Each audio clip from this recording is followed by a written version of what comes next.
The journey begins at the narrow gate. The journey, Jesus beckons me to roam. The journey, where the path is straight. The journey that takes me home. The journey takes me home.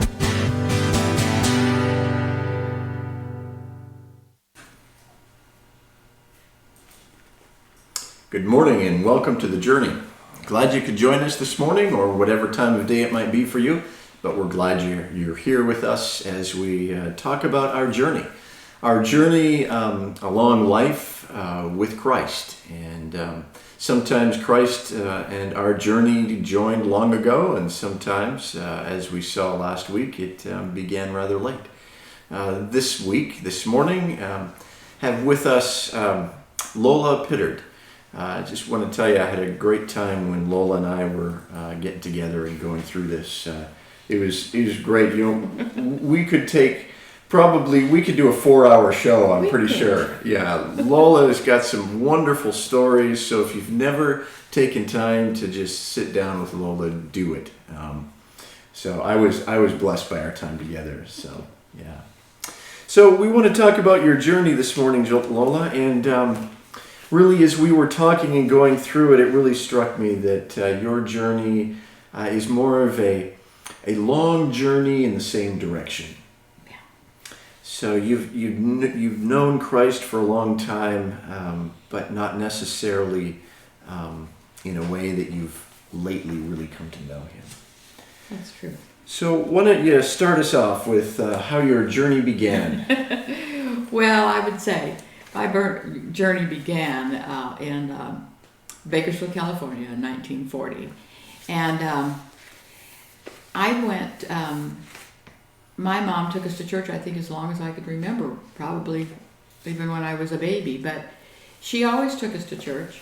And we went a little bit to a Nazarene church, but mainly we went to the Methodist church when we moved into the house where that they bought. And but my dad never went to church. But that didn't seem odd. That didn't seem odd at all. That's what a lot of people did. And so I went there. You learn sort of right and wrong, but I don't remember ever hearing the gospel. And if it did, it just went right by me. Mm-hmm. So, but I did hear it at the Nazarene church. My best friend in high school, especially, I would go with her to church. And of course, they were a little extreme, I thought, because, you know, they had altar calls and all kinds of things that were a little strange for the Methodist church. And so I knew I heard the gospel, but it didn't make a difference to me at that time. And, but I noticed the difference in my household. They didn't, since my father didn't go to church, I think my mom didn't talk about God, or we didn't pray at meals like my girlfriend's family did, because her dad went to church, and there was just a whole different atmosphere. Right. But you did what was right, and you did what you needed to do. Mm-hmm. And so that's sort of how I grew up. You grew up knowing right and wrong. You were a moral person. Yeah. Because you do learn that when you go to church, no matter if you hear the gospel, because you hear all the Bible stories, and you hear, you know, you just know, and you hear the 10 Commandments, and so you know what's right and wrong.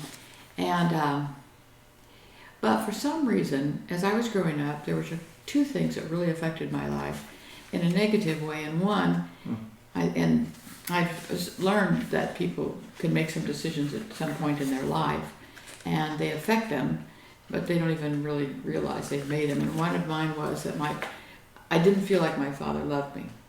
I'm really thankful that later on in life we cleared that all up. And but the other one was, for some reason, I decided I wasn't smart enough for, you know, going to college or anything. And so when you have those ideas and you don't feel good about yourself, you live your whole life that way, and it affects everything you do. Yes. So I You moved away at 18, is that right? yeah, I decided that I didn't need to go to high school or anything like that. So, what other choice? You get married, and you mean then you didn't want you said high school, but you meant college, right? I said college. Oh, did I say high school? Yes. think No. you did. Well, I I didn't think heard it I'd go to college because yes, I did graduate from high school, but college wasn't sort of an option because of course I wasn't smart enough. And then, so I got married, and shortly later had David, my son, and then moved down to Los Angeles and had my daughter Michelle. Okay. And what I didn't know was that my husband was an alcoholic, and so that was really difficult, and so life was really strange. And then one night he got a little violent, and what still surprises me to this day is that I had I knew I didn't think real highly of myself or had low self-esteem, but I knew I did not deserve that. Yes. And so I left and went back to Bakersfield to live with my parents, and then. Which is really quite remarkable. I think it is. Yeah, because most women stay in those relationships for quite a while. For a long time, I put up with a lot of it, where Yeah. basically it was just one event, Wow. one major event, and it was like, I was scared. I didn't even really have any major injuries Mm-hmm. that, but I knew that I did not deserve that kind of treatment. Right, and you certainly didn't want your kids being part of And it. they did not need to see it because they saw part of that. And so, or my son did.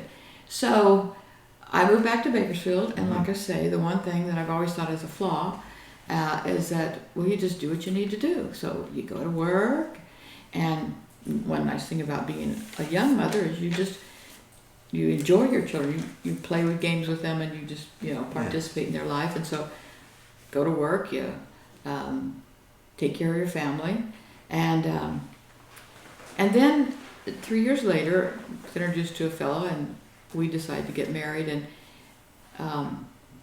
probably one of the reasons it didn't work as well is because of the way I felt about myself. Mm. But we had then 11 months later a daughter, my daughter Karen, Okay. and and then began our journey of moving. So you were about 25 years old at this point? yes. Okay. About that old. And so one of the things, he would come home, got a job in San Jose. Okay. So you just do what you need to do, and you go to San Jose. Well, we only stayed there a year, and he comes home one day, well, I got a job in Portland. Oh. Okay. So we go to Portland. Here we go. Yeah. And so we moved to Portland. But things between us, there were those issues just like that, where he was kind of decided and I'm just kind of going along. Yeah. But I had this thought just kept coming to mind. Oh, I need to go to church. Yeah, I remember you saying that the relationship was difficult, and you were wondering what to do, and you thought, this thought just kept coming. Yeah. Go back to church. Go to church. And because I didn't know God, Christ, Yeah. it was go to church. Right. And so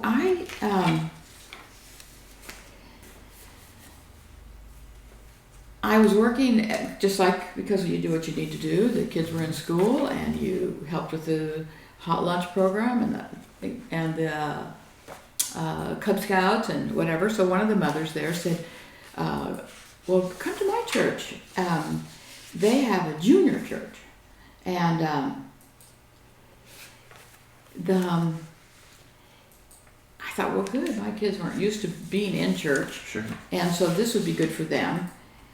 And so I went to church with her. And then I knew. I heard the message God wanted me to hear. And that's why he took me back there. Christ died for me. Mm. It was like, what? it wasn't Christ died on the cross, Christ died for me. And so I accepted that gift from him and was baptized and got involved in that church and had friends that we got together and went to, did Bible studies and went to hear some great speakers. Like I told you, I got to hear Corey Ten Boom Yeah, that's amazing. speak, because we would go to all these things that were around like that. And so I was growing and really enjoying that. And I did help with Vacation Bible School. I didn't always have a car, so I didn't help with a lot of other things. But it was just, it was a great time. And what really surprised me is actually, I thought about it a couple of times, but when I really was going through here, we only lived there 3.5 years. But it seemed like a long time. Well, I remember as we were talking that you had said that experience, that Christ coming into your life really changed your life. Yes, I used some poor language, and it just stopped immediately. But also, when I had tried to really think about the Bible or read it, or because at different times I tried to see what I could do because I knew I needed to change something, it didn't make sense. And so now all of a sudden, and what I love most is God would just come along and show me little things. And so if there was something would come up I'd heard at church, well then maybe I'd hear it from the neighbor. She had read something, she'd come share it with me, or my little group, somebody would bring something up, the same thing up, or I'd hear it on the radio. Just, okay, God, I got it. You've said that 3 or 4 times now. I think I got it. and so that I really loved that. And then of course, my husband was not working a little bit, so he'd gone down, picked up a little house in Toledo, Oregon, so he could fish with his friends. And now he was laid off, and we moved to this little shack in Toledo to. So a whole new change. Can you just tell a story or two about that little shack, because you had some wonderful stories about the shack, and I think you got to tell at least one of them. I mean, you said well, I'll leave it to you to decide. So one of the things is that, like I say, it was just a little shack. It was run down where the door opened into the kitchen. There was no doorstop, so there's a big hole in the wall, And the worst one was that next to the toilet there was a hole, and so if you went in there, especially after dark, because mice would come up through there, you kept your feet moving the whole time in there so that the mice didn't come up. But of course we managed to get rid of them. But we went to get a permit to fix it up and found it had been condemned. Oh no! So anyway, we then decided we weren't going to fix it up or do anything. Right. We'd traded a vehicle for the little property next door, so we sold those and moved to a house up on the hill. And, but no mice in the toilet. No mice in the toilet. It was interesting because we laughed about it. In fact, I told you my son and I were just talking about that the other day, and he said, "How did you feel about living there, Mom?" And I said, "It was just an adventure." Yeah. And this is the thing where you just go along with whatever it is, right. and make it work. So then we moved up on the hill, and but things weren't going real well. Like I say, I attended a church, but I didn't feel part of it, and I think a part of that was because my life was so messy. We had some conflicts in the family, and my husband had hurt his back at work. So at that time, the state had a program that they would send you for retraining. And so he went to Portland during the week and learned, I tried to remember what it was he learned, but I couldn't. A new job to do something different because he repaired TVs and you couldn't lift them up anymore because that's when the TVs were very big. Oh, yes. Uh-huh. And so he would come home on the weekends, but things were just not good. And then my son got into trouble, and my husband said, "I want him out of here." Like, "What do you mean out of here?" And he says, "I don't care, just out." Well, I wasn't going to put him out on the street, so I contacted my brother, and I sent him to live there, and then we just not very long after that we moved to Seaside, Oregon. Of course, we bought a business because that's what he was going to do to make a living. Right. And I had been working part-time at the library, and I was thinking about that and realized, well, that's why. It was because when we needed a little extra income while he was going to school, and that was a limited income. Right. So we moved to, it was just a part-time job, it was fun. But we moved to Seaside and had this business. It was a motel, a mobile home park, and in the center of that was an RV park with restrooms and things, and then a camping area. And so now we're in business. Yeah. And you're mid-30s right now, right? Yes. Yeah. Yes. Yeah. And so I'd never done anything like that, but we all just jumped in. David had come back to live with us, and so the kids went to school, and Michelle was in her sophomore in high school when we moved. Wow. But that move was so hard for my youngest daughter, Karen, and that I think I made more of a promise to myself that I would never move her again away from that. So we just did our little thing. We all worked in the business. But in Seaside, in the summertime, the kids, you didn't see your friends because everybody worked. It was a tourist town, and that's when all the jobs were. And if you didn't work in your parents' business, you worked somewhere else. So Dave worked downtown and like an amusement park thing, and the girls worked in the motel, and even Karen at 11 was covering the office. Wow. And so they just knew how to do everything. I showed them how to do, bank deposits and all that. But like I say, because of all the things that went on, it wasn't good. My husband started going down to the Moose Club and drinking pretty heavily. So he and David then had another little conflict, and so Dave, he didn't quite finish high school, but he moved out and went to work, and he was working part-time anyway, but he moved out. And then Michelle graduated from high school because she just had a couple of years to go, and so she graduated from high school, and she was going to go to Bakersfield to work in my mother's bookkeeping business because she wanted to be an accountant. She already knew. And then she could go to the community college there, what they call junior college, and because that didn't cost very much. Right. Yeah. So that's what she did, and I really enjoyed the church and was really, taught a Sunday school class, and same thing, learning lots of things. My favorite time was the Sunday evening service because it seemed so personal. Yes. Fewer people, and it was really fun, and so. I was involved in that and trying to do all the things I thought God wanted me to do. And like I say, there were times when it worked really well, where probably I was counting on Him more so I could feel that presence, but I didn't know what it was. I just knew that it seemed to work fairly well, but I tried to not make waves. God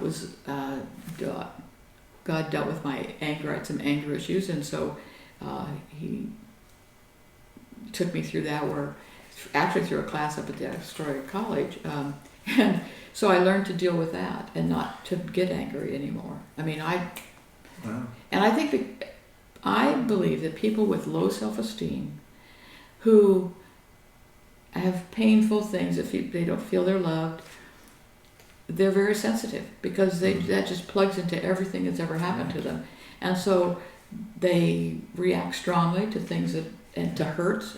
I took every little thing personal. Right. I remember once my husband said, "Wow, this dinner was really good." Well, what was wrong with the rest of them? Because you're immediately prickly. Sure. And it's like, oh, Lola. And so God said, "No, you can't do this. You gotta not do this anymore." And I'm so thankful for that because it took time. It took time, and took this class and. Well, that's part of your long journey in the right direction. See, Yeah. nobody who knows you now would ever think that you had an anger issue at all. Not a chance. Instant, yeah, just instant. And so and the thing is, this is the reason I suppose I can sympathize with people who have that. I could ruin more times. Like, just say, for instance, if we were trying to do something and I get mad, well, that puts a tone in here and sets a whole, like a big black cloud that sets in the room. Yeah. And even if it's over with and you go on, you've darkened the whole mood. And and so the very thing I didn't want to do, even to draw attention to myself, which I still laugh about because you draw more attention to yourself by doing that. Yeah. But you hurt and you just don't think you matter. And it's hard. It's hard. And I can really sympathize with people because it's not an easy thing to do. But what I learned is anger is a cover up for another emotion. And I learned that I didn't want to deal with it. I was embarrassed or felt stupid. So I just get angry. So I wasn't gonna deal with that. Wow. I was not gonna face the fact that I wasn't doing very well. You know, listening to you, I think we're going to have another show. We're going to call it Counseling with Lola. Well, thank you. But so that's what was so interesting to me is as I looked at this and went through that. So we sold the business, bought a little house in town, and then my husband decided that he wasn't. I think I told you he didn't. Karen graduated because it was just Dave was off working someplace else and Michelle had gone to California, so it was just Karen. And she was graduating from junior high school. They had a little graduation program. And he didn't show up.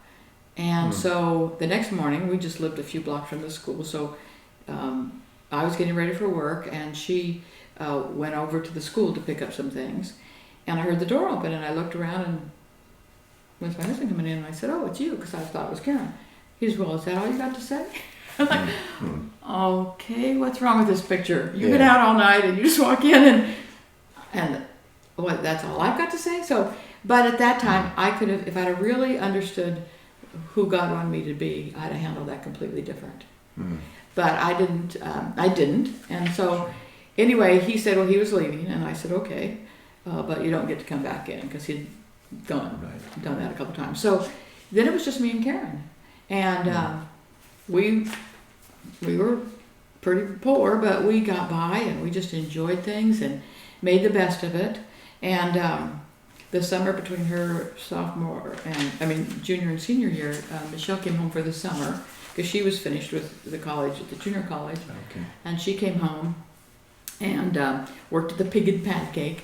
And that was a fun summer for us because Michelle was back and we had some good times. Good. And then the next year Karen graduated from high school, but a friend of hers who was a couple of years older was living down in Cannon Beach, and Karen wanted to, she went to live with her. She decided she'd go down there and share the apartment with her, and she worked in Cannon Beach because she was, for whatever reason, didn't even think about going to college. I still don't know why Michelle thought about it, but that was Michelle. Is a whole different person. And so she moved down there and worked.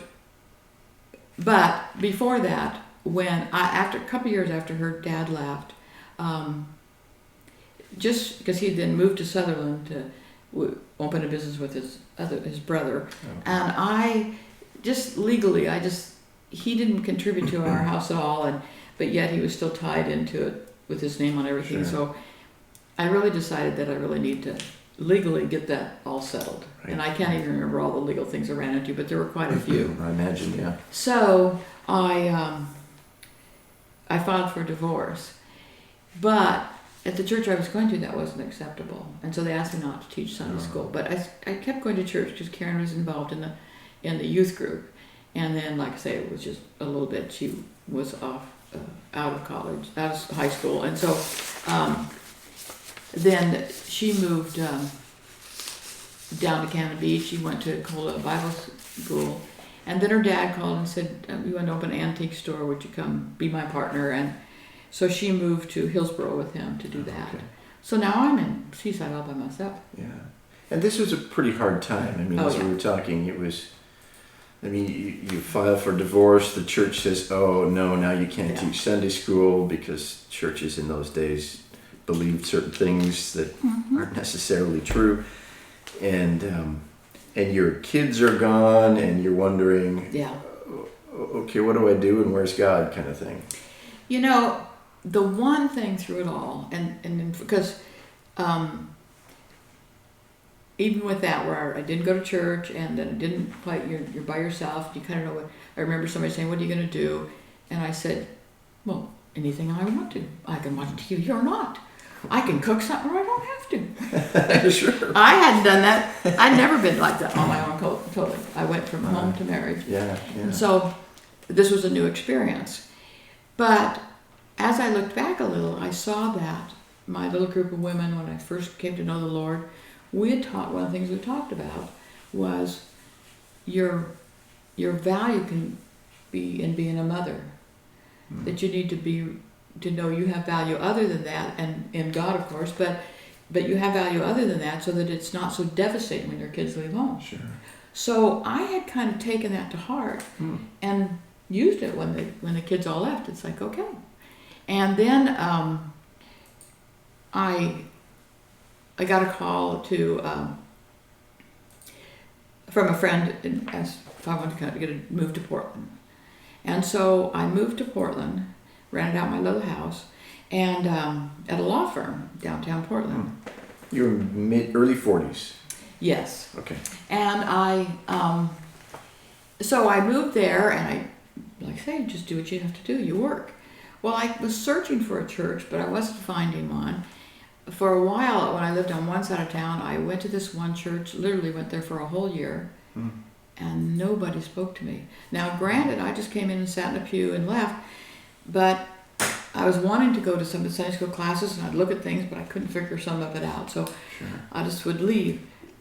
But then I started dating a friend of mine. I was not going to ever get married again, but we'd gotten to be friends and going places, and so I said, well, come to church with me. And he said, okay. So he came. 3 people spoke to us that day. Like, okay, wait a minute. Yeah. But as I was kind of complaining about that in the car, the thought, because I always think of, God sort of said, Lola, if you're concerned about that, maybe you should do something about that. Right. And I didn't use it then, but I've used it since. That if you're really concerned about something, maybe God's calling you to be the one who speaks to people and says hello. And so God took your complaint Yeah. and turned it into a ministry, really. Yeah. So, like I say, I didn't use it then, but I did use it much later.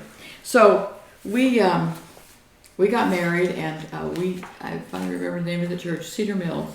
Oh, okay. We went to Cedar Mills, and it was a big church, and we really enjoyed it, but we didn't participate much. We just were there. We went to a couple special things, but we really didn't. But I knew that I wasn't going to get married unless my husband went to church with me. Sure. Because, of course, originally I was never going to get married. That's why we were just friends. Yeah. And, because, no, I'm not going to get married again. I've already made a mess of that twice. Let's not do that again. And, but when he went to church with me, I mean, he was willing to try to go to church with me. I hadn't found one I really wanted to go to, but he was willing to do that. And I think because I didn't realize it, but he'd been baptized as a young boy, and he missed some of that. He hadn't been for a long time, so he wanted that too. So we went to Cedar Mill, and then when he retired a few years later. I'm just going to add, you were 50 years old when you were Oh married. yes, when we got married, I was 50. Yeah. And so we went to. He retired, and we decided that we had been living in a manufactured home park. We had different plans. We were going to travel, and we thought we'd just buy that Sure. because then it's looked after and all kinds of stuff. Yeah. But that kind of didn't work out, and they didn't live. It was a new park, but they didn't kind of live up to their end of it of keeping things up. Oh. So, and they kept they started raising the rent. I mean, 2 or 3 times a year.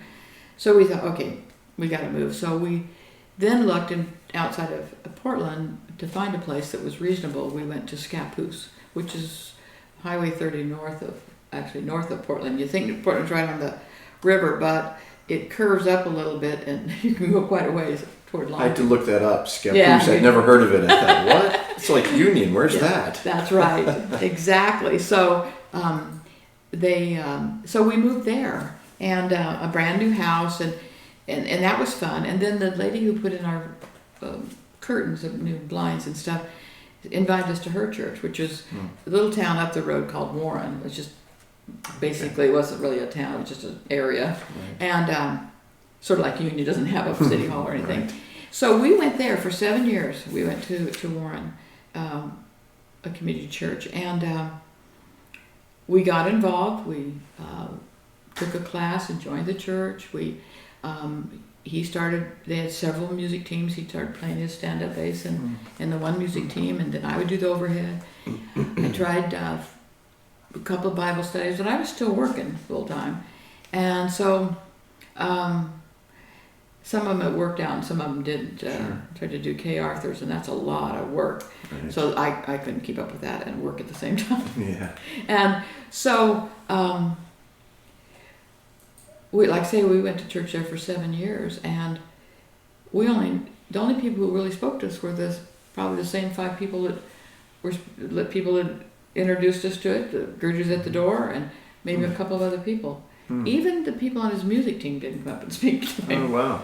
Wow. And so that hit me again when we... Well, there's a lesson for Yeah. Dan and the worship team. Speak to each other. Yeah, and greet the other members of the team and stuff, because anyway, so then his health, he'd had a lot of health issues. He had lost his leg below the knee and had really bad arteries, and so he had lots of aneurysms and had to have things replaced. Oh, wow. And so he had been sick, and it took him a lot longer to recoup from that.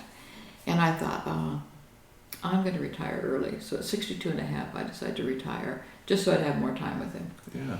And when we decided that, we didn't need the big house we had in Scappoose, so we had been up we had a motorhome, and so we had been up in Lewis County camping, and we had seen some places there. And so we thought we'd start looking. Mm-hmm. And Lewis County, Centralia, and all that area. Okay. And so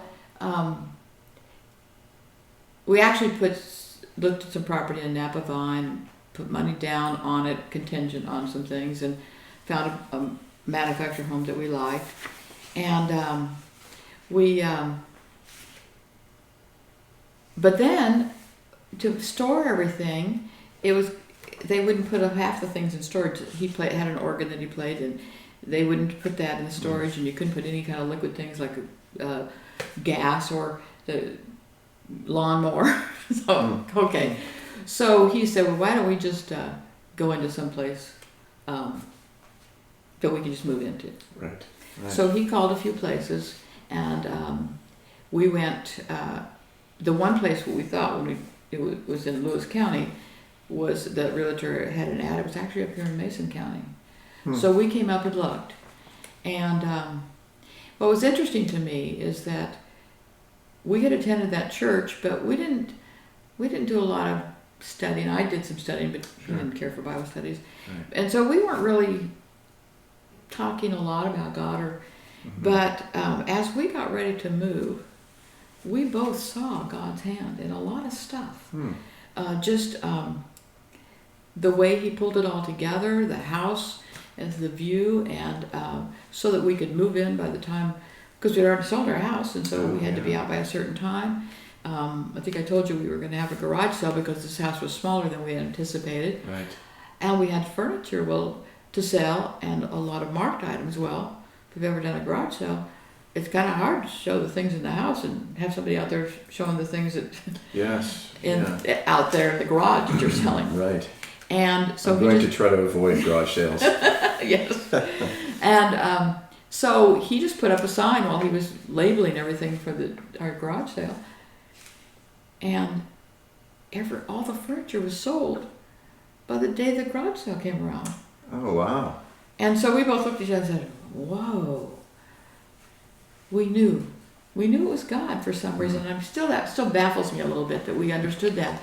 And even for when we moved up here, and we knew that. And then I was still working a little bit in Portland and had the motorhome down there, and I would stay there and come up for the weekend, or he'd come down there for the weekend and for about a month and a half. And then we came up here and we saw the signs for the church.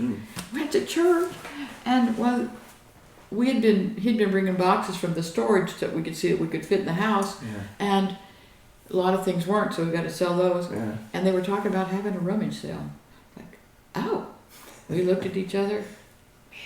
That's where our house is going. That's our church right there. Because we lived past the fire hall, up a pretty steep road, and we were the only house up there. And then around the corner was another little place, and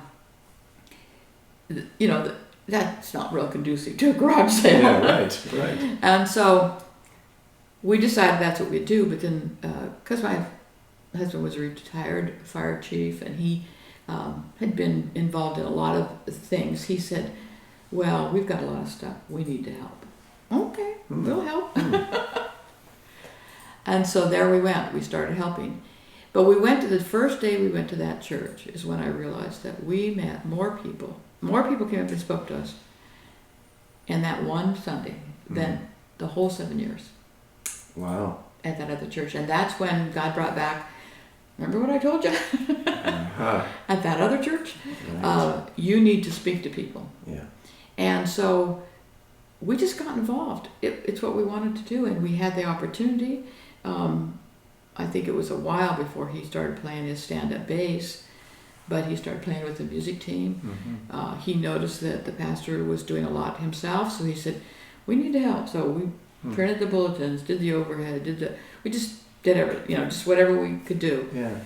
And but God, one of the ways God worked as far as telling me to speak to other people is, we used to drive from our house past where Nancy Johnson lived, and we didn't know Nancy, but we knew Greg, her neighbor. And Greg, well, hi Greg, and he was up there on the porch. Oh, so he had told us that Nancy Johnson had told us where she lived, and she was having a liver transplant. So we all started praying for her. And then one day he was sitting on that porch, and we waved at him, and he said, oh, this is Nancy and Ted, we're yelling across from the street up, but well, it was not up so much, their house was down lower then, but anyway, one Sunday I saw her at church, and then she kind of just scooted out, and God said, go say something to her.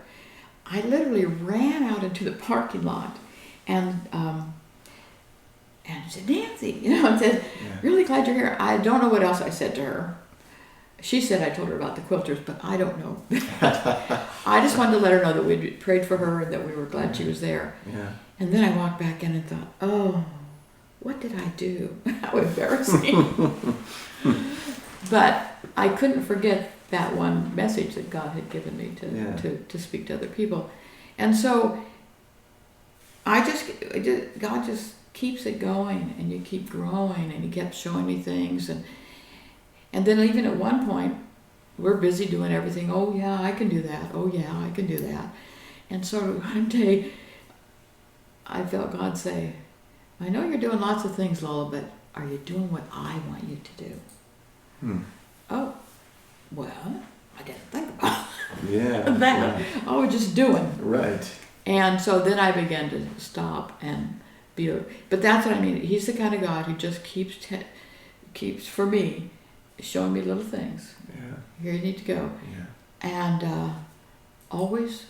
And so I just figured out that for 35 years I knew God, and all of that time I never forgot that Christ died for me. It was never a doubt in my mind. I didn't feel like, oh no, God has nothing to do with it. No, still love God. Still knew Christ had died for me. Yeah. I just didn't know how to walk with him. And that's what God gave me here. Yeah. And I'm still learning, because I still, every day, he tells me something new. So. Yeah, I know when we talk, you usually tell me something. Hey, you know what God told me? What? Yeah, it's pretty amazing. Well, because I found that if I would share with it, when I would something exciting that I learned that God And I would always say, God told me, because that if you're reading His Word, what else is it? You know? Sure, yeah. And so I would just share that. But to me, it was, just wanted to share something because I thought it was exciting. Yeah. And so many times people say, oh, that's exactly what I need to hear. Well, great. I'm glad God could use it. I have no idea. Right. No idea at all. And a couple of times it's like they were struggling with something that and it was like I was the messenger that God sent to share that with them so that they would learn and be whatever He wanted them to know. Mm-hmm. But I had no idea and still don't have any idea.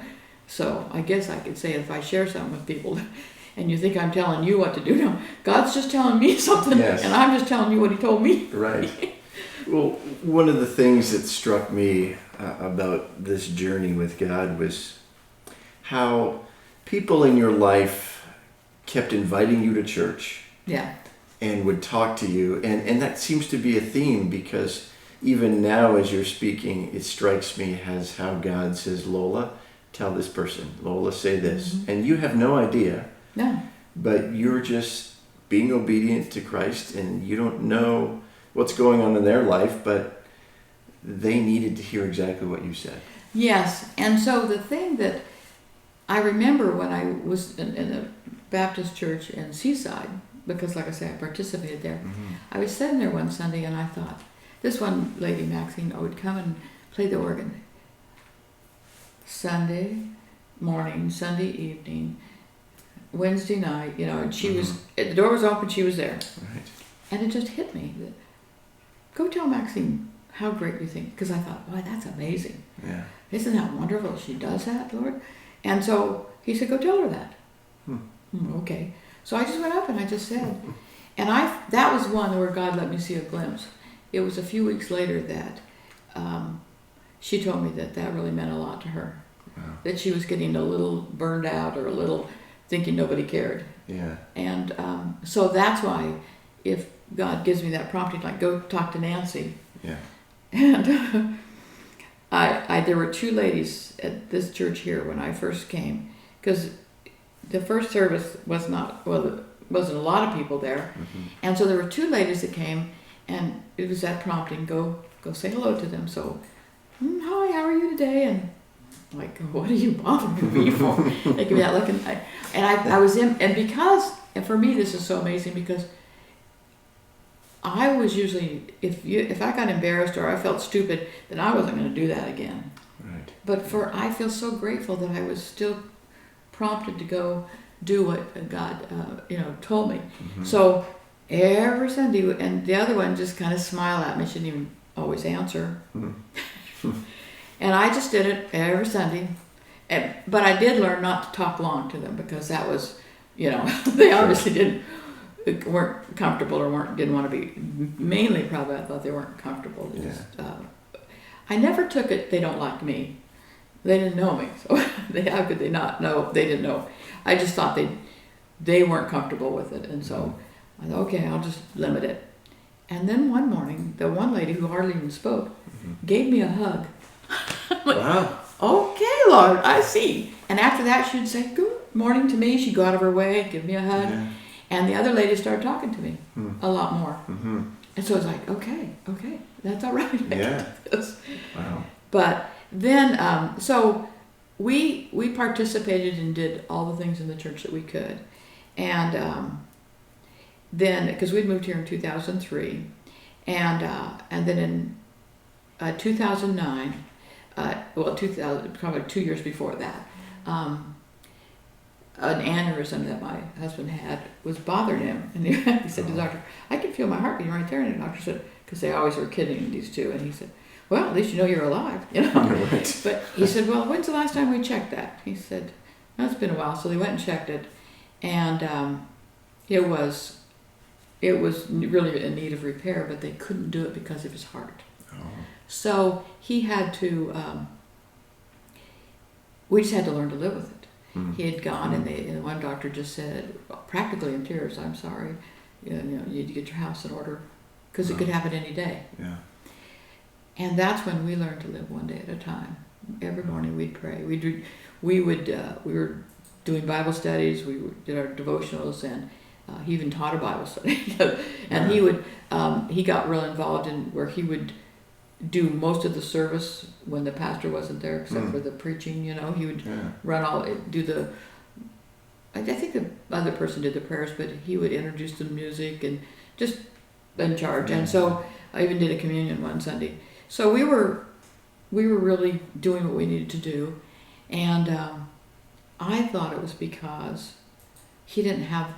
This was the end of his life. We knew we didn't know when it would happen, but we knew that he, like I say, he'd been so sick and didn't recover as well, and so I thought that's why God brought us there, so we could, get that good connection going. Yeah.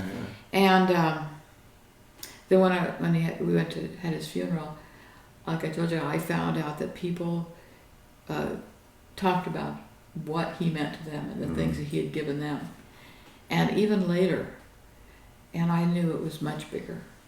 Right. And so the one thing I do know is that it's always bigger than we see. Yeah. Much bigger than we know. Yeah.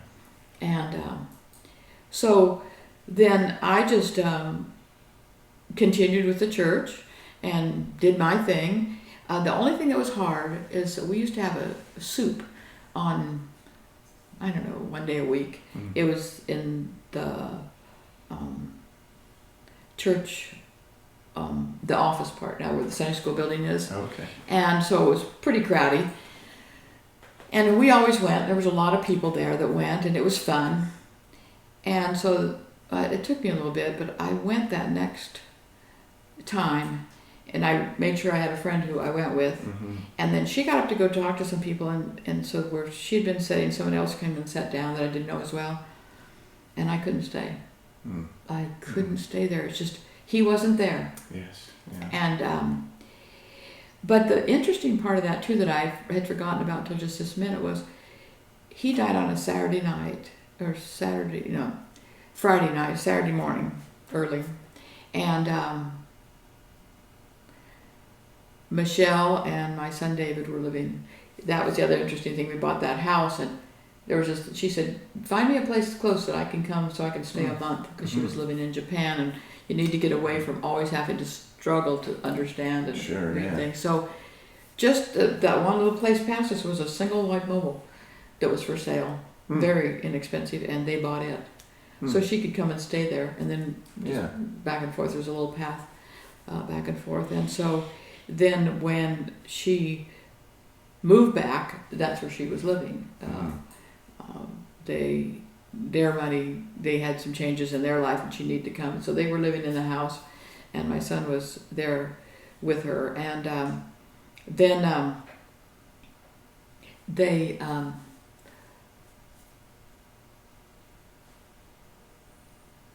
came down. It was really weird because I called the ambulance because I knew he was in trouble. That whole day on Friday, he just didn't get out of bed, and I knew that if he got up, he was probably going to be in trouble, and he usually always got up in the night. And so I had trouble getting him back out of the wheelchair into bed, and so I was just busy holding him, grabbed the phone and called because I didn't quite know what to do, and managed to run over and open the door, and then he was dead by the time they got there. And they put him back on the bed, and it was interesting because Aaron was out there with him, and he said, you want Aaron to come in? So of course she was a friend of ours, and so came in and talked with us. And then but Sunday morning and so the family was all there. I told my son, no, you have to stay down here with me. Yeah, right. You're down here. Yeah. And so and I said, I need you to stay here for about a month. And so, but that night when I went to bed, he said, you need to go to church on Sunday morning. You need to go, because there was 2 services. You need to go to that service. God said that to you. Yeah. It was like Floyd was saying, you got to go. Wow. You have to go tell them. You have to go so they'll know. Because if I just went to one service, you know how people want to say something. Well, they're not going to get to. Right. And I said, okay, Michelle, we got to go. Wow. She said, all right, are you sure? And I said, well, yeah, got to do it. So I walked in, I was just kind of at the back, and I just knew it was right. After people, the first thing somebody said that I knew it was right, because they wanted to acknowledge that, because like I say, we were at both services all the time. He played, Yeah. and so I knew it was right, and I didn't understand it, still don't, but I knew I had to be there, and it worked, and I was able to manage that. Yeah. But about 2 weeks after his service, another wonderful thing that God gave me was that I had my regular appointment, because I have macular degeneration, but which I'd learned about when we lived in Scappoose, and by accident I'd gone for some other exam for some other reasons, and they said, oh, you've got macular degeneration, but it didn't affect my eyesight at all at that time. So I had this regular appointment, and I could see there was little wiggly lines, and the right eye had a little, when I looked at the chart with the right eye, there was a little blank spot up in the corner of that grid. And but other than that, it didn't affect, because my left eye was really good. So I went about every 6 months, and so I had this appointment, so I went, and I always had somebody drive me. I was trying to think of who that was, but anyway, because they dilate your eyes. Yes. It's in Olympia. Right. So when I got in there and I looked at the chart, all I could read was a large E, the big E. That's all I could see. I couldn't read a single thing below that, and it was just frightening. It was sort of overwhelming. Yeah. And I just kind of threw up that quick prayer, oh Lord, what am I going to do? And he poured his peace out on me. It just was the most amazing feeling. Like I said, it was almost like something pouring over you. Wow. You could almost feel it go across the body, and just, I'd like to have that peace every day, but you don't get it every minute. But it was just, everything was just unbelievable. Just peace at the most, you think of the most amount that you can even think of it in any little bit, and it was just overpowering. Wow. And I wasn't worried anymore. And then what I realized later was, it was almost like God spoke, and I had knowledge, and he said, you don't have to worry, I got it covered. And I have not worried about it since, because he told me he had it covered. Yeah. It was just knowledge. It's just something you knew. It wasn't a voice. You just knew it, and I just knew it. Yeah. And I am so thankful for that. So when anything gets tough, I just go back to that. Hang on to those times. And that's the God that I love. That's amazing. That's amazing. What a wonderful journey. It has been. Yeah. In fact, even today, I was going to share that with you. Even today, when I was thinking about, you just do what you have to do. You just went blithely along, never thinking about things. And I always thought that was one of my biggest faults, is that I didn't make big decisions. And today he said, because as I was thinking over this, and I've talked with my kids and how they felt life was normal, that in that chaos that I lived in, and even some that I created, I tried to make life as normal, and just you go on and you do and you participate as I could. And now I see that wasn't bad at all. And I didn't even realize that. Yeah. And so God was at work when you didn't even know. All the time. Yeah. Now I did have a couple of scriptures. Sure. If I've got time. Sure. Yes. One that when I was looking for this scripture, because I have a whole pack of them, and you can see I had this one hanging on the wall. It's got the tape on the corner. Because I used it for a long time, and I realized if you kind of had not a literally life verse, this is one I used for a long time. And it's Psalms 13, 5 and 6. But I trust in your unfailing love. My heart rejoices in your salvation. I will sing the Lord's praises, for he has been good to me.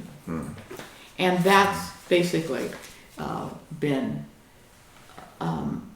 what I've really used on the majority of the walk. Yeah. This last part with him is drawing closer to him and knowing that he's there. The other part was to count on the Holy Spirit, to know that that he's there, and that I need to really utilize that Holy Spirit that I wasn't, because I always felt there was something missing. You know how you're just not quite, you don't know what, but it's not. You're not something. Yeah. You don't quite fit. But the other one that I really loved, and he gave me actually when Pastor Terry retired, but I see that he's given it to me again now for some reason, is forget the former things. Do not dwell on the past. See, I am bringing a new thing. Now, it springs up. Do you not perceive it? I am making a way in the wilderness and streams in the wasteland. And I think part of this, he brought it back up, it was because of all the sort of chaos in the country right now. Sure, yeah. Don't think about all these things. Just, I've got a new thing coming. That's a great word. That's Isaiah 43. Yes, 18 and that 19. is. Mm-hmm. Yeah. Yeah, I really like that. So I keep them all and I save them and I look at them because there's nothing quite as powerful as God's Word.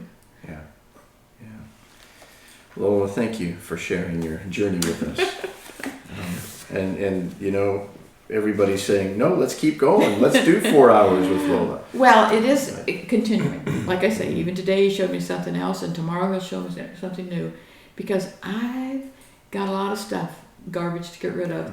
And I've really learned that if I'm not growing in him, then I've got something I need to work out. Yeah. And so I'm so thankful for a God who doesn't let me get away with things. He draws me up short, but it's, for me, such a gentle way. Yeah. And so I feel very blessed. Yeah. Well, we're blessed to hear your journey. I'll ask the question I always ask, but has it been worth it walking with Jesus? You know, I remember Joni Eareckson saying that if she was paralyzed and that she felt she walked closer to God because of that.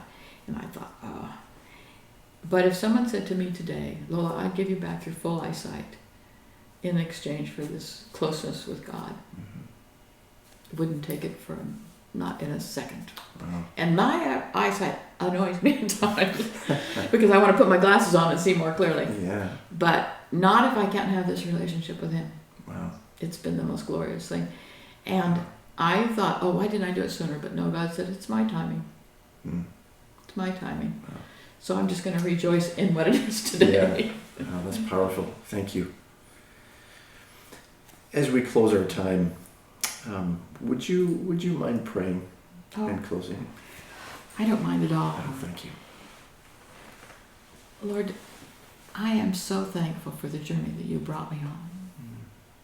It's been the most blessed thing. Yes, I was a slow learner and it took me a long time.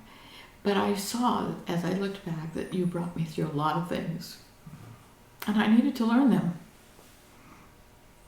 And I think that makes me able to learn what you show me today. So I thank you so much that you never let me go. You kept pulling me back. And that I know tomorrow you'll lead me right where you want me to go, no matter what it looks like to me. Because I know, Lord, what is seen is temporary and what is unseen is eternal. And so, Lord, I just thank you and praise you for where you've taken me and where you're going to take me next. In Jesus' name, amen. Amen. Thank you again. That was hard. Well, thank you all for joining us for the journey. Perhaps there's some words that you've heard spoken today that resonate or grab you, or somehow you know that you need to follow up on. If that's the case, please follow up. That's God prompting you. Call the church office, call my cell number, email us, chat on Facebook, but get hold of us so we can talk about God together, and you can begin your journey or continue your journey with God. Again, thanks for joining us. We'll see you next week. God bless.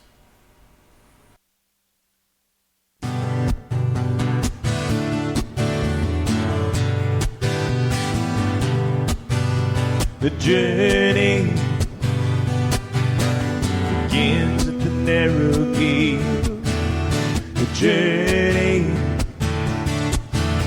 peace beckons me to roam the journey